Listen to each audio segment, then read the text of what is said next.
சலவாத்துடைய சிறப்பு கிதாபில் எழுதியிருக்கு. ஒரு கஷ்புடைய மகன், கஷ்பு ஹுஜ்ஜத் இல்லை இருந்தாலும் அது ஏற்றுக்கொண்டார்கள் பெரியவர்.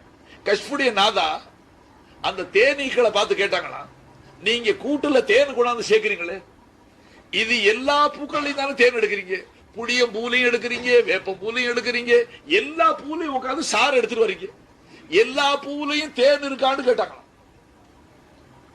அப்ப அந்த ஈக்கள் சொன்னதாம் என்ன, எல்லா பூல நாங்க தேனை தேட இல்லை, தேனுக்கான சாறை தான் தேடும்.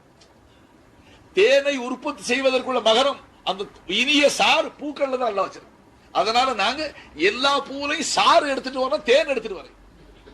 அப்ப அந்த நாதா கேட்டார், நீங்க சாறை எடுத்துக்கொண்டு தேனாக எப்படி மாற்றுகிறீர்கள்? அப்ப அந்த ஈக்கள் பதில் சொல்லிச்சாம், நாங்கள் அந்த சாறை உறிஞ்சி கொண்டு வந்து கூட்டில் சேர்க்கும் வரை பெருமானார் மீது ஸலவாத்து சொல்லுகிறோம், அது தேனாக மாறிவிடுகிறது. நீ ஸலவாத்து சொன்னா உன் உள்ளத்திலே ஞான தேன் மழையை பெய்யா, இர்ஃபான் தேன் மழையா உள்ள பொழியா.